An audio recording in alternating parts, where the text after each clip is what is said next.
eu se calhar pegava nas palavras já do Dr. Luís, que de facto para mim, eu costumo dizer isso aos colegas quando vou falar e aos doentes, que é uma negligência, quer da parte do médico ou da parte do doente, morrer ou ficar gravemente doente por uma doença que é prevenível. Já bastam as outras que não são preveníveis. E então, a primeira parte, portanto, que depois o Dr. Paulo vai continuar, vou falar um bocadinho sobre o boletim de vacinações para o adulto e a prevenção bacteriana, quer a pneumocócica, quer a da tosse convulsa. E começava que, se calhar, para colegas que não estão tão dentro desta área, como é que tudo começa nas vacinas. Na verdade, este colega, que era nosso colega, que era médico, Jenner, observou que as pessoas coordenavam as vacas que não contraíam varíola desde que elas já tivessem tido uma forma animal da varíola, portanto bovina. E então pegou num pus da mão de uma dessas ordenhadoras e meteu, portanto inoculou no menino saudável e viu que ele tinha uma forma branda de varíola e que, portanto, depois ficou logo curado. Seguidamente, uns meses depois, inoculou no mesmo menino o líquido extraído mesmo de uma pústula, portanto, de uma pessoa que tinha varíola humana, e viu que o doente não teve nada, portanto, o menino não teve nada. Aí surgia, de facto, a primeira vacina e foi publicado mesmo já um artigo, um paper sobre este assunto. E ainda este ano, por volta do Dia Mundial da Vacinação, em abril, vem o diretor-geral da Organização Mundial de Saúde dizer que realmente as vacinas salvaram 154 milhões de vidas em 50 anos e que isso equivale a se poupar 6 vidas por minuto. E dizia mesmo isto, que eu concordo plenamente, é que realmente, se calhar, de todas as prevenções, as vacinas estão mesmo entre as invenções mais poderosas da história e podemos dizer, e muitas vezes comento isto com os doentes, se não tivesse havido as vacinas, se calhar hoje metade de nós não estava aqui, porque tínhamos mesmo morrido nesta pandemia da Covid e se calhar o mundo nem sei se teria completamente aberto ou se abrisse, se calhar, as consequências seriam catastróficas. E nós podemos vangloriar-nos, temos um Programa Nacional de Vacinação fantástico, dos melhores, de facto, a nível mundial, e que começa cedo, em 65, e que deve ser realmente, quer-se tendencialmente, portanto, com a gratuidade para todas as vacinas, que ainda não é, acessível a todos e com equidade. Outro aspecto que achei muito engraçado e que tenho também comentado,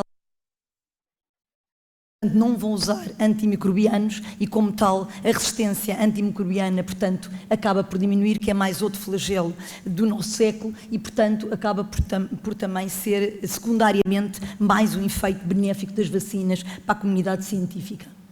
E todos os anos, portanto em abril mais ou menos, há a semana da vacinação, este ano foi 21 a 27 de abril, e ela começa em 2005, mas em 2022 acaba por começar-se a falar na vacinação mais do adulto, mais do idoso, porque realmente nos primeiros anos as vacinas estavam mais focadas na prevenção da saúde infantil.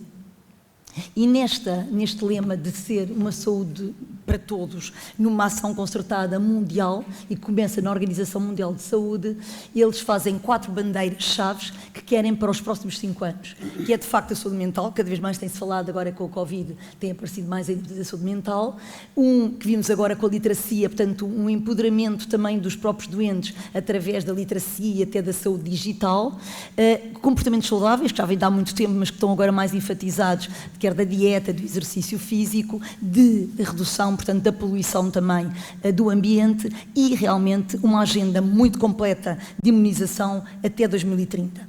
E nessa agenda os focos são estas 2 frases, que é não deixar ninguém para trás, isso é que é ainda mais numa altura que se fala tanto em equidade de tudo, portanto ninguém pode ficar para trás e portanto não são os idosos que vão ficar e portanto esses têm que ser protegidos muito, até porque há uma imunossenescência e têm mais possibilidade de ter doenças mais graves e morte e por outro lado, portanto mais uma vez um ênfase na vacinação de toda a vida. E aqui sempre estes 2, que deve-se falar em todas as consultas, como estava a dizer o Dr. Luís, que realmente tentar retirar os mitos, quebrar esses mitos e tirar a hesitância vacinal, que é horrível, quer no consultório, quer na farmácia também.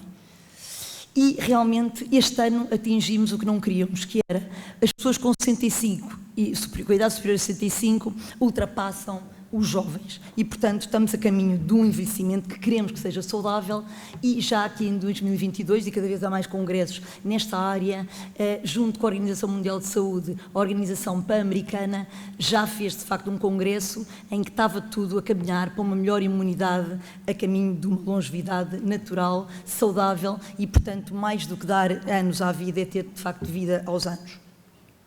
E eu gosto de referir este conceito, que é bastante recente, que é de imunofitness. Hoje em dia que toda a gente vai ao ginásio e que queremos realmente que as pessoas sejam fitness, então, e fits, então temos que dizer o que é esse conceito. Esse conceito realmente é a prática do exercício físico, que é o que nós vamos, portanto, com os ginásios, uma alimentação saudável, a tal saúde mental e que é fundamental a parte da prevenção, porque com a prevenção sabe-se que não é só as vacinas darem para aquele determinado micro-organismo, é porque também, à conta de estarem a fazer isso, estão a estimular o nosso sistema imunitário e, portanto, a pessoa fica com o sistema imunitário globalmente mais fit, portanto, mais eficiente para outros micro-organismos que ainda nem há vacina. Portanto, está-se a dar um boost imunitário.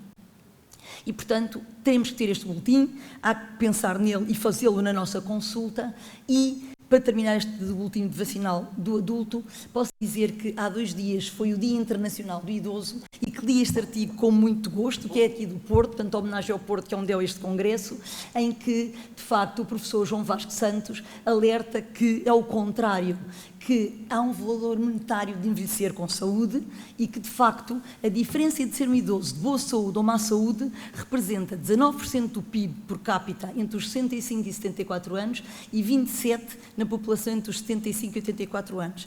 E, portanto, isto é mesmo uma decisão que deve ser política, estrategicamente a nível económico e de saúde, porque não podemos, nós queremos manter uma boa saúde em vez de apenas estarmos sempre a correr atrás do prejuízo. E no artigo diz muito bem os exemplos. Portanto, é um idoso que vai contribuir para a casa, para as atividades da vida diária, para as compras, para a parte familiar de netos, para coisas de solidariedade e, muitas vezes, ainda trabalha mesmo depois da reforma. Portanto, vai contribuir para uma sociedade até mais sustentável.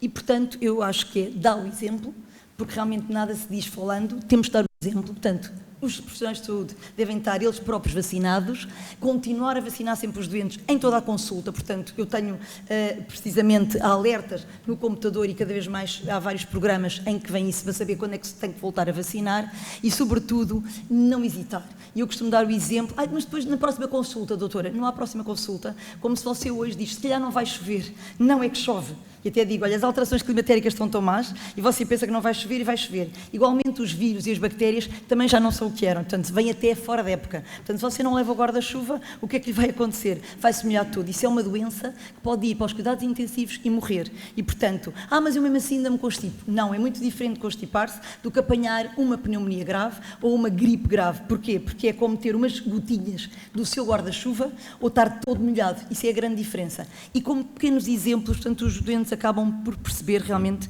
as vantagens e os benefícios das vacinas para a sua saúde. A doença pneumocócica no adulto tem sido a que mais, de bactérias, portanto, a que mais tem sido falada, porque de facto é uma doença prevenível, mais uma vez, negligência, não estar vacinada. Devo dizer que tínhamos uma colega nossa que quis ser vacinada uma semana depois para a vacina pneumocócica, porque a irmã viria do norte, ela é de Lisboa, e por esta semana que não foi, ela entra nos cuidados intensivos onde eu fazia bancos, e entra com uma doença invasiva pneumocócica, com meningite, sepsis, pneumonia. Salvou-se, mas muito grave. Só por aquela de hesitação, quando eu costumo dizer é hoje, não é amanhã, vai-se vacinar hoje. Realmente, nisto nós estamos mal, a pneumonia nós estamos bem nos internamentos da DPOC, na mortalidade da DPOC, mas na pneumonia não, está a ser péssimo, ainda mata 16 portugueses por dia e, portanto, estamos com números que são, vergonhosos, podemos dizer, e, portanto, muito tem a ver realmente com as pessoas não terem esta prática da vacinação e que é uma vacinação global, é esta e todas as outras, porque umas influenciam as outras, como já vamos ver. Por outro lado, esta que estamos a falar precisamente, que é a pneumocócica, temos uma vantagem que realmente não é preciso ter época, porque nós vemos que estas das pneumonias, as mortes, não baixam assim tanto nos meses de verão e, portanto, vale a pena até, se calhar, libertar o calendário vacinal e, portanto, até poder vacinar logo naquela altura, portanto, não precisa estar a esperar para dar juntamente com a da gripe ou com a da Covid. E isso quando eu dizia que todas se misturam, é porque realmente as infecções virais andam aí agora, nesta altura. A Covid, posso-vos dizer que não anda nesta altura, anda o ano inteiro. Nós em junho tivemos um surto brutal, tive a enfermaria toda cheia de Covid, portanto a Covid é a única realmente que passa as barreiras de todos os meses, portanto está sempre. E essas infecções virais, quer por depressão do nosso sistema imunitário quando ficamos com as infecções virais, quer porque alteram mesmo as estruturas dos cílios, portanto, e depletam-nos os cílios, acabamos por ter uma porta de entrada para infecções bacterianas e aqui vem à cabeça sempre realmente o pneumococcus. E para isso há que vacinar, e para estes, graças a Deus, para os dos vírus, temos estes três, gripe, Covid e VSR, e para as bactérias, de facto, temos a antipneumocócica à cabeça, e depois vamos falar, portanto, mais secundária, mas que também existe a da toxiconvulsão. Aqui, distinguir que ela protege contra a doença invasiva e a não invasiva. A invasiva é o caso daquela colega que teve a meningite e a bacteriémia, e que muitas vezes a própria pneumonia, que é não invasiva, cursa como bacteriémia em 25% dos casos e, portanto, ainda se torna mais grave. A otite e a sinusite. É engraçado que quando os doentes vêm à consulta, e até a amigdalite também, dizem: a doutora fala-me sempre das pneumonias, é maravilhoso, não tive realmente nenhuma pneumonia, mas é porque eu andava sempre com amigdalites e infecções, sempre muito ranhosa, e agora estou ótima, de facto, porque acaba por... o pneumococo está em todo lado e, portanto, as pessoas acabam por nem ter essas infecções mais banais, entre aspas. Realmente, os fatores de risco são muitíssimos, os extremos etários, porque não tem ainda imunidade, o bebê e as crianças, e o adulto, porque realmente há uma imunossenescência, por um lado, e por outro lado vêm as comorbilidades. E, portanto, todas as doenças cardíacas e pulmonares, a diabetes, as renais, as hepáticas. Depois, há condições de risco, muitas vezes por medicação, as terapêuticas imunossupressoras, e para nós, portanto, damos os corticosteroides, a parte das neoplasias e quimioterapias, o VIH, e depois não esquecer toda uma panóplia que, na verdade, devemos considerar fatores comportamentais, mas são doenças, o tabaco, o álcool, e viver em lares ou trabalhar portanto, em instituições de saúde ou prisões. O risco é, de facto, quanto mais comorbilidades, mais risco há de ter realmente a doença pneumocócica, e logo a doença pulmonar crónica é a maior e transversal a todas as idades, e quanto mais idade, pior. Aqui as pessoas dizem: eu já tive uma pneumonia, doutora, esqueça, porque eu não vou tomar mais porque já estou protegida. Não, porque infelizmente depois de uma pneumonia o risco ainda aumenta com o número de episódios prévios e ainda diminui o tempo entre eles, portanto é mais rápido ainda que pode ter outra pneumonia após a primeira. As vacinas, realmente, há 3 conjugadas, há uma polissacarídica não conjugada, e a diferença realmente é que esta conjugada temos uma ativação de ambos os sistemas imunitários B e T, e com a ativação mesmo de células memórias, e daí se dizer que é para a vida inteira. Temos aqui a diferença entre os serótipos do pneumococcus, portanto a 20 com os 20 serótipos, e depois aqui mais a 23 com os restantes serótipos que faltam. E, curiosamente, as pessoas dizem: então, mas já tinha a treuso já era muito importante, disse-me que era para a vida. Era, mas por sorte descobriu-se que ainda há mais 7 que estão a fazer uma doença bem grave, nomeadamente ida para os cuidados intensivos, sepsis, pneumonias complicadas e mesmo mortalidade, e, portanto, surge a 20, que tem mais 7, como costumamos dizer aos doentes, perigosos, e que, portanto, não podemos descurá-los. E, infelizmente, e assim é que se descobriu, é que enquanto os outros, a da 13 e da 15, estão a reduzir, na verdade, as de 20 estão continuando a subir, e daí a importância da vacinação com estes mais 7 antigénios. E é o que vemos aqui, que realmente com a 20 conseguimos cobrir 74 serótipos, por cento dos serótipos isolados, e que depois conseguimos mais um bocadinho se juntarmos depois a 23 valente.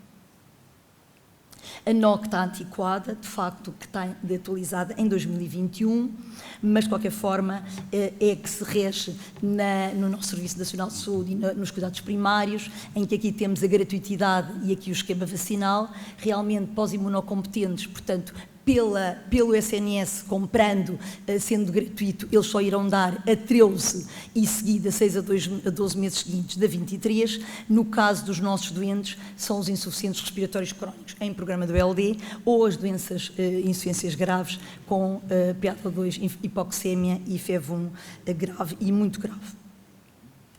Aqui, nos imunocomprometidos, acaba por ser gratuito praticamente para quase todos e estes devem levar a seguir a terem feito o reforço com a 23, passado 5 anos, outra vez a 23, valente.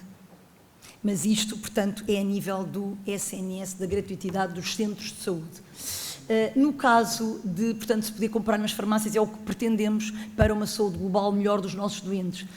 Temos realmente a 20, com a possibilidade de não fazer mais nada e realmente a alternativa, se for a 13 ou a 15, terá que levar a 23 a seguir um ano depois.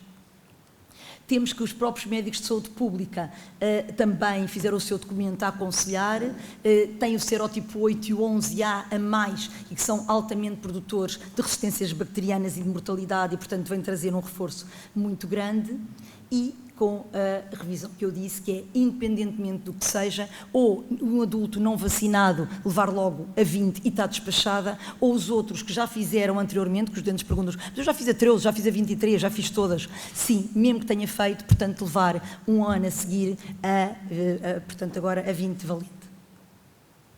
A tosse convulsa, para terminar, de facto, tem-se vindo a saber, e por vários trabalhos, que fazer a vacina na infância protege, mas não dá imunidade duradoura para a vida inteira. E tendo em conta que a Bordetella pertussis voltou um bocadinho a estar na moda, mal, infelizmente, fruto de muita gente, de crianças que não se vacinam, dos negacionistas e muitos migrantes que vêm sem vacinação. Temos tido muita tosse convulsa, ainda há pouco tempo tivemos lá uma pneumonia gravíssima com Bordetella pertussis e vem muito a ver com essas pessoas, e era de um migrante, portanto, que também não são vacinados e acabam por contaminar. O R0 desta Bordetella, desta infecção, é 15 a 17, portanto é altamente contagiosa e parece quase uma tosse realmente sonoramente pior, mas acaba por não se distinguir muito e as pessoas acabam por andar à solta e a contaminar as outras pessoas, até porque a máscara, penso que já é algo antigo que as pessoas já se esqueceram. Na verdade, toda a gente pode ser contaminada por Bordetella pertussis, o problema é que as hospitalizações são muito maiores e graves com a idade. E é o que nós vemos aqui realmente, que nos Estados Unidos, quando se vai ver as pessoas que estavam hospitalizadas, os adultos, 87% das pessoas que tinham hospitalização por tosse convulsa tinham doenças subjacentes. E realmente foi o que eu tinha dito, R0 entre 15 a 17 é das mais contagiosas, acaba por não estar muito subnotificada e as pessoas nem sabem que tiveram a tosse convulsa e, portanto, para nós, sobretudo DPOC e asma e até intestício e o cancro, quer dizer, todos estes doentes acabam por estar em particular risco e, portanto, com mais probabilidade de mortalidade e, portanto, gastos em saúde. Curiosamente, há países que até dizem, e a gratuitidade dos 18 aos 64 anos, levarem um reforço vacinal, outros a partir dos 64, e de 11 países onde nós cá estamos, aqui Portugal, realmente é para os adultos de alto risco. Alto risco são os nossos, portanto, de asma, DPOC, intestício, todos os nossos doentes respiratórios crónicos. E a guia espanhola, já põe aqui de facto também a tosse convulsa e a diferença relativamente à vacina da tosse convulsa antiga é que esta, desde 2006, é acelular, portanto, acaba por ser muito menos reações adversas, mas muito menos, e acaba, já dá um tempo para cá, a dar-se à grávida, precisamente para proteger, portanto, o bebê até aos 2 meses. No caso dos adultos, idosos, ou os com fatores de risco, levarão a vacina mais uma vez, portanto, e com a diferença, imaginem que é uma mulher e que depois se queira fazer a seguir, portanto, tem que diferir da anterior 6 meses da que tenha feito. Relativamente à DPOC, claro que o nosso Gold vem muito bem a dizer, temos estas vacinas todas, cumpre muito bem a vacinação do adulto, neste caso com fator de risco, a DPOC, e estão aqui as minhas, depois o colega Paulo irá falar das outras, a pneumocócica, de facto, em que temos a 20 valente à cabeça, ou então tinha que ser a 13 ou a 15, portanto, seguida de 23 valente, e temos, de facto, a da tosse convulsa também aqui nos doentes com DPOC, que não tivessem sido vacinados mais tarde, lá está, na adolescência, como por exemplo é nos Estados Unidos. Nós aqui não temos essa prática, só temos se a pessoa, portanto, for uma mulher e que tenha sido grávida e, portanto, já tenha ficado imunizado e que depois tenha DPOC. Só aí é que se salva de levar a vacina outra vez. A própria China, este ano também, já vem aqui também com a pneumocócica e juntou-lhe, essa já estava, juntou-lhe a pertussis e depois também, como o colega vai dizer, a do vírus sincicial respiratório. E para terminar, deixo realmente esta mensagem que foi do ano passado, do nosso Dia Mundial, que foi agora, portanto, dia 25 de setembro. Este ano é também pulmões saudáveis e através de um ar muito clean e muito limpo. O do ano passado foi esta, que é o tal, não deixe ninguém para trás e, portanto, num mundo de equidade, e se queremos um mundo sustentável e saudável, portanto, temos que ter todos, até para termos a nossa imunidade de grupo e todos estarmos protegidos quando estamos nos nossos contextos, quer familiares, quer sociais, quer profissionais. E muito obrigada. Então, aqui estão os meus conflitos de interesse.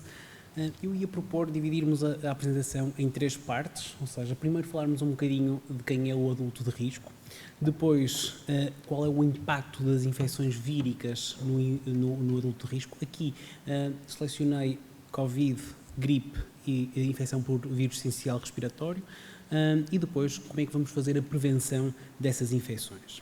De facto, o adulto de risco é o adulto que nós estamos mais em contacto, no internamento, na consulta, no serviço de urgência, no hospital de dia, são os nossos doentes do dia-a-dia e são aqueles que vão beneficiar mais da vacinação.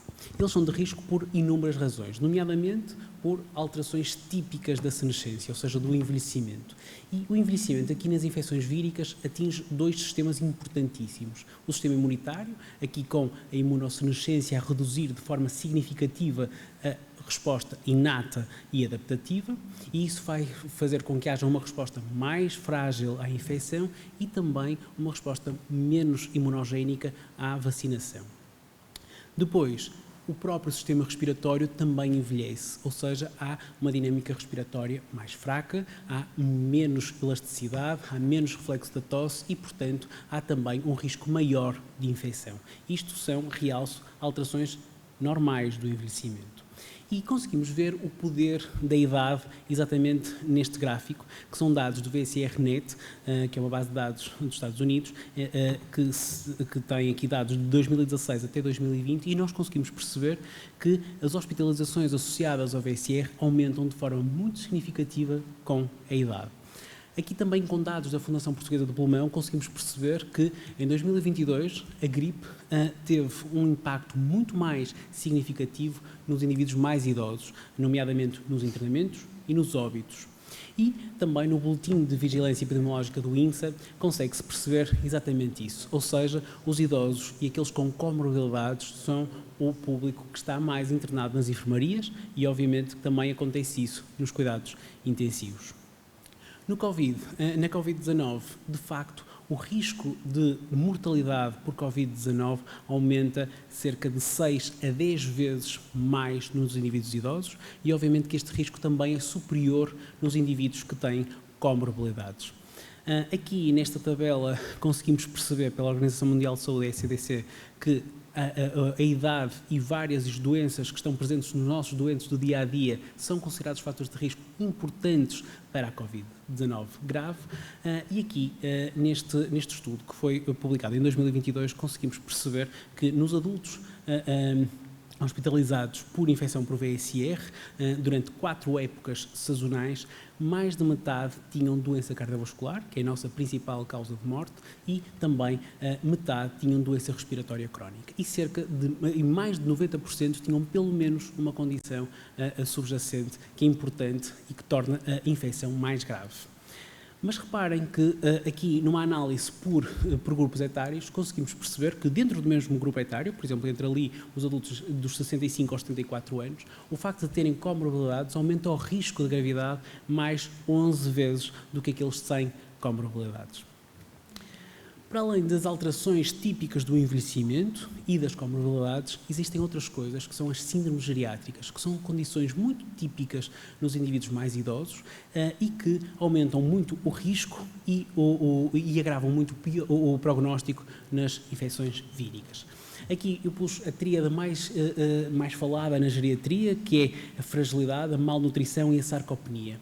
Aqui é importante porque para nós aliás, eu fui mostrando aqui dados e vou mostrar mais à frente os internamentos, as mortes, mas se calhar aquilo que mais importa aos nossos doentes é se têm deterioração funcional após a infecção vírica ou não, se deixam de viver sozinhos e passam a ficar institucionalizados. E, de facto, se nós identificarmos bem os indivíduos frágeis, nós vamos saber que uma infecção vírica pode ser esse evento de mudança. Ou seja, os indivíduos frágeis podem não conseguir recuperar após uma infecção vírica, tanto da parte funcional como da parte cognitiva. Para além disso, estes indivíduos estão mais expostos, são altamente frequentadores dos serviços de saúde, do serviço de urgência, das consultas, dos hospitais de dia e também muitos deles estão institucionalizados, sendo que este pool de doentes institucionalizados ainda é mais grave, tem mais doença, tem mais deterioração funcional e aqui a prevalência da gripe atinge percentagens de superiores a 40%. Para além disso, aqui o VCR tem um papel importante, porque o VCR, como nós sabemos, mantém-se viável em superfícies, em roupa, até 8 horas ou até alguns estudos que até dizem um bocadinho mais. Isso facilita muito a ocorrência de surtos dentro das próprias instituições. Para além disso, os indivíduos idosos estão contagiosos com VCR mais tempo que os indivíduos adultos jovens.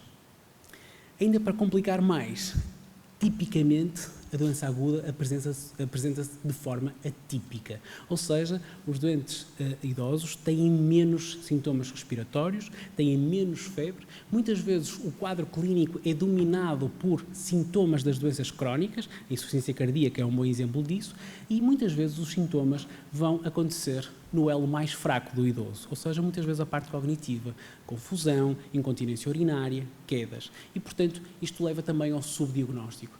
Se temos subdiagnóstico, depois vamos perceber que vamos ter um impacto muito subvalorizado. E, portanto, os adultos de risco têm mais vulnerabilidade, têm mais gravidade e, muitas vezes, vamos ter o subdiagnóstico nestes doentes e não vamos desconhecer o verdadeiro impacto destas infecções víricas.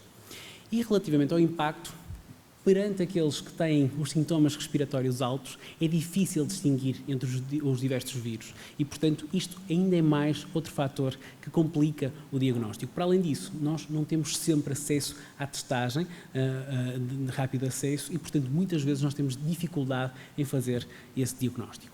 O estudo BARI veio comprovar exatamente isso. O estudo BARI foi o primeiro estudo que avaliou a morbimortalidade da gripe ao longo de 10 épocas sazonais em Portugal e percebeu-se que o número médio de internamentos codificados como gripe por época rondou os 1.200, sendo que, por estimativa, ou seja, foram avaliar os internamentos por doenças respiratórias ou cardiovasculares associadas à gripe, este valor pode ser 4 vezes mais, ou seja, pode rondar os 5.000 por época sazonal.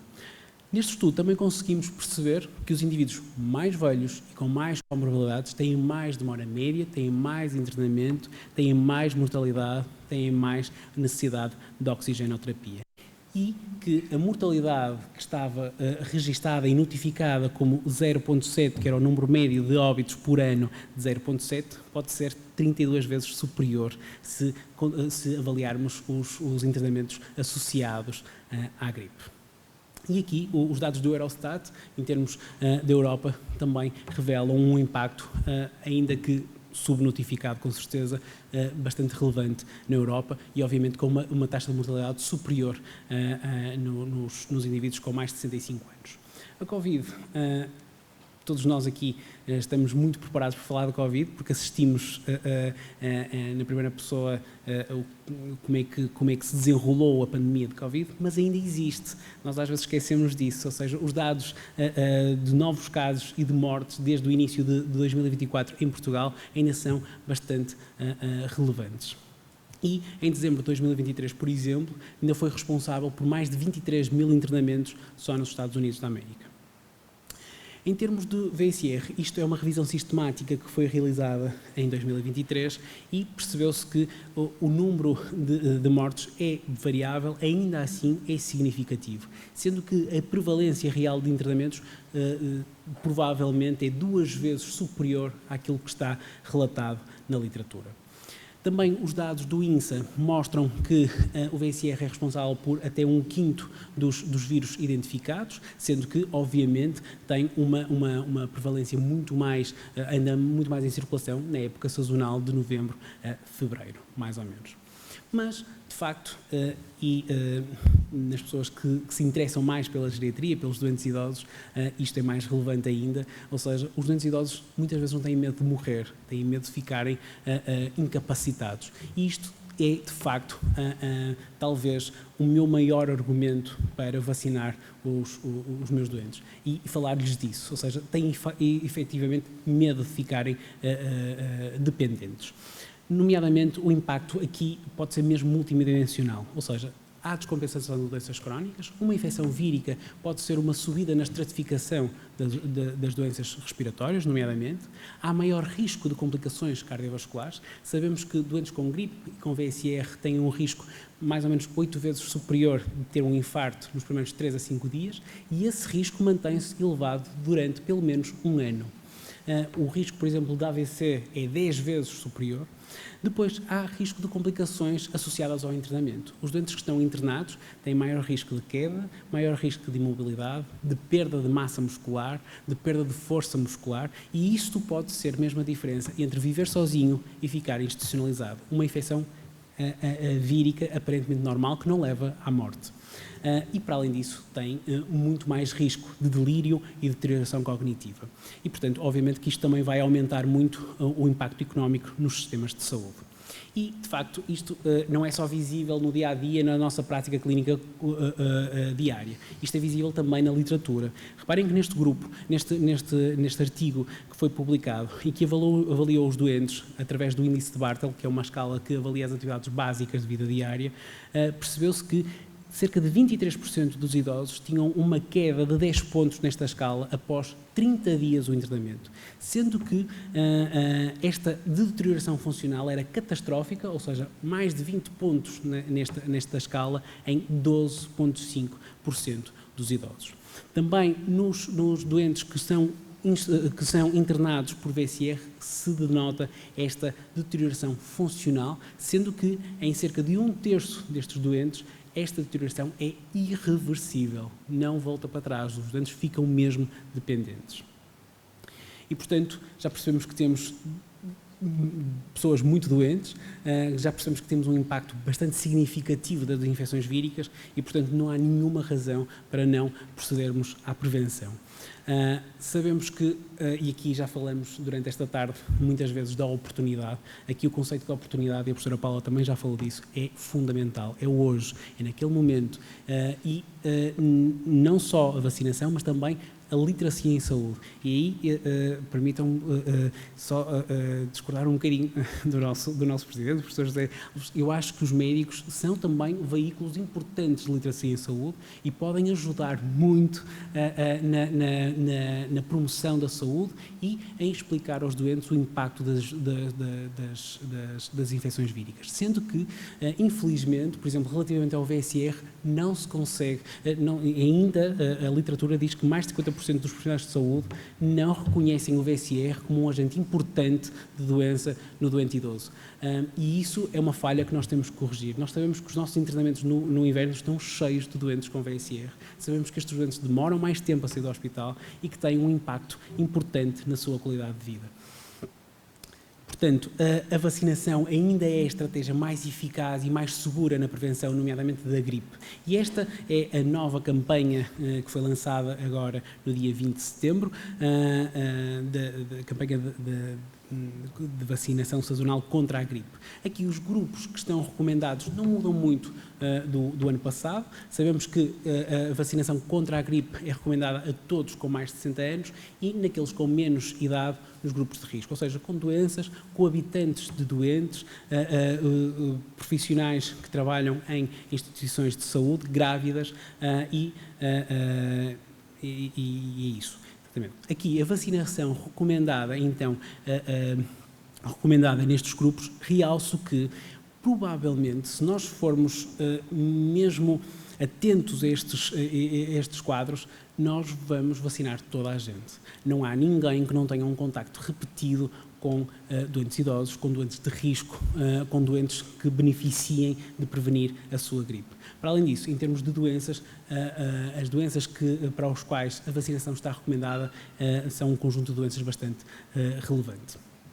Aqui a vacinação gratuita já atinge, já contempla quase todos estes grupos, ainda assim há aqui algumas pessoas que vão ter que ter uma prescrição médica para comprar a vacina e isso também depende de nós. Este ano a vacinação também aumenta um bocadinho a acessibilidade, já à semelhança do que aconteceu o ano passado, uma vez que contemplamos também as farmácias comunitárias. Ou seja, os doentes com menos de 60 anos vacinados por condições de risco e aqueles 85 mais devem ser vacinados nas unidades de saúde. Os outros, de 60 aos 84 anos, têm também disponível a farmácia comunitária. Em termos de vacinas disponíveis contra a gripe, nós temos 4 atualmente em Portugal, 3 delas tetravalentes inativadas de dose padrão e uma delas tetravalente inativada de dose elevada. A dose elevada tem 4 vezes mais o antigênio, mas as 4 têm exatamente a mesma composição. A vacina de dose elevada já tem muita literatura publicada, nomeadamente em RCTs e revisões sistemáticas. Este é o Danflu-1, que é um estudo dinamarquês que aconteceu na época sazonal entre 2021 e 2022 e que veio mostrar uma eficácia bastante relevante, superior a 60% na prevenção da hospitalização por gripe e quase de 50% na redução de mortes por todas as causas, que são valores bastante significativos. E isto motivou 6 sociedades médicas portuguesas a publicarem no início deste ano um artigo de consenso em que é recomendada esta vacina, deve ser priorizada esta vacina nos adultos com idade igual ou superior a 65 anos. Portanto, nos doentes que neste momento, na NOC deste ano, a vacinação de dose elevada é gratuita nos doentes institucionalizados em ERP, em redes nacionais de cuidados continuados e também naqueles com idade igual ou superior a 85 anos. Nos outros, nós temos as 4 vacinas disponíveis, sendo que as tetravalentes inativadas de dose padrão têm um valor mais ou menos semelhante e são comparticipadas a 37%. A dose elevada, que pode ser usada a partir dos 60 anos, tem um valor de 46 € e não é comparticipada. E é gratuita apenas daqueles grupos que falei atrás. Relativamente à Covid, o esquema vacinal primário é recomendado em todos os adultos. Em termos de reforço sazonal, é recomendado a partir dos 60 anos e em doentes mais jovens, se tiverem uma condição de patologia de risco. Os grupos e as patologias associadas à Covid grave são mais ou menos as mesmas da gripe e, portanto, não vale a pena estarmos aqui a reincidir. A única vacina que está disponível este ano em Portugal é a vacina Comirnaty Omicron JN1. É recomendada uma dose de reforço sazonal da vacina mRNA, sendo que os doentes devem ter o esquema vacinal primário e independentemente do número de reforços que já fizeram. O intervalo recomendado relativamente ao evento mais recente, ou seja, relativamente à última doença ou à última vacina, são 4 a 6 meses. Na NOC, eles explicam-nos que esse intervalo poderá ser menor se acharmos que é conveniente, nomeadamente 1 mês após a doença ou então 3 meses após a última vacina. Em termos de prevenção de VSR, para terminar, temos atualmente 2 vacinas disponíveis em Portugal. Temos a VSR pré-F da Pfizer, a Abrisvo, que está indicada na proteção passiva da doença do trato respiratório inferior causada pelo VSR em lactentes desde o nascimento até aos 6 meses de idade, após a imunização materna durante a gravidez. E tem também uma indicação dupla também para imunização ativa de indivíduos com idade igual ou superior a 60 anos. Esta é uma vacina sem adjuvante, bivalente e que também pode ser administrada com a vacina da gripe. A outra vacina que temos disponível é a vacina VSR pré-F3 e está recomendada na imunização ativa tanto de adultos com idade igual ou superior a 60 anos, como naqueles com 50 a 59 anos com com risco aumentado de doença. Esta é uma vacina adjuvada, não bivalente e também pode ser administrada. Em termos de preço, o preço é altamente semelhante e também ambas não são comparticipadas. Esta é a única vacina que está nas recomendações Gold com nível de evidência A e isso também acho que pode ser levado em conta quando a recomendamos aos nossos doentes. Também está recomendada pela ADA, sendo que a nossa Sociedade Portuguesa de Endocrinologia também já importou essa recomendação para Portugal. Relativamente à Brisvo, a vacina bivalente não adjuvada é então uma vacina bivalente que tem elevados títulos neutralizantes para VSR-A e VSR-B e tem esta dupla indicação: grávidas e doentes com idade igual ou superior a 60 anos. O Renoir foi o estudo que veio avaliar a eficácia, imunogenicidade e segurança desta vacina. Foi realizado em 240 locais, em 7 países, e incluiu mais de 38 mil doentes. Os doentes depois foram randomizados e foram estratificados por faixas etárias. Foram incluídos doentes tanto saudáveis como também doentes com comorbilidades, e já vamos ver que a percentagem era bastante significativa.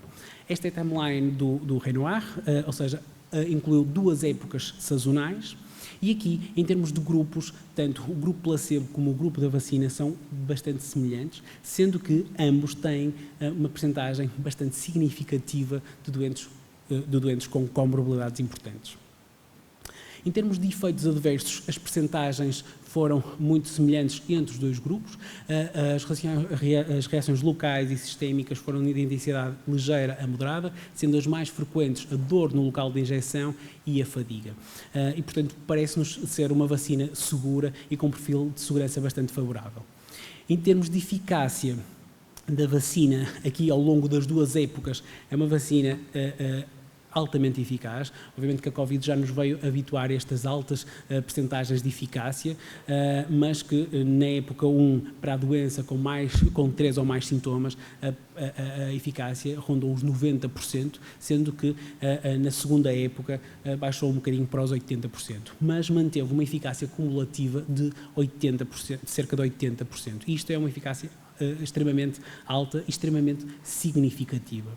E esta eficácia contra a doença das vias aéreas respiratórias inferiores com 3 ou mais sintomas é consistente com o avançar das faixas etárias, é também consistente dependendo também das comorbilidades que os doentes foram tendo e, obviamente, sendo uma vacina bivalente, é consistente também para os 2 tipos de VSR. Na doença de 2 ou mais sintomas, ou seja, a doença mais ligeira, a eficácia é um bocadinho menor, mas mantém-se também consistente de acordo com o avançar da idade e as condições com outras doenças. Portanto, para terminar, só um quadro a resumo, ou seja, só para simplificar, a partir dos 60 anos, todos devem ser vacinados, todos, como alguém já dizia. Vacina da gripe, temos 2 opções, de dose padrão ou dose elevada. Antes dos 60 anos, temos de ter muita atenção aos doentes de risco, sendo que as especialidades hospitalares têm só doentes de risco. Obviamente que estou a generalizar, mas quase todos os doentes são doentes de risco. As especialidades dos cuidados de saúde primários têm muitos doentes de risco e, portanto, temos de ter mesmo atenção em que ninguém nos falhe. O esquema vacinal primário é recomendado a todos os adultos na prevenção do Covid e a vacina contra a gripe e contra a Covid será anual. A vacina contra a VSR parece-nos ter uma eficácia duradoura, pelo menos durante 2 épocas sazonais completas. Não sabemos se ainda não há dados suficientes que nos permitam esticar ou não este intervalo. Portanto, as infecções víricas no adulto de risco têm mesmo um pior prognóstico e têm uma diminuição da qualidade de vida associada. Isto é importante realçarmos aos nossos doentes. A vacinação é uma estratégia segura e eficaz e depende um bocadinho também de nós. Ou seja, os estudos mostram que, apesar de as campanhas de vacinação terem efeito, é no médico assistente que recai o maior poder de vacinação dos doentes. E, obviamente, deve ser o mais gratuita possível. Obrigado. Obrigado, Dr. Paulo.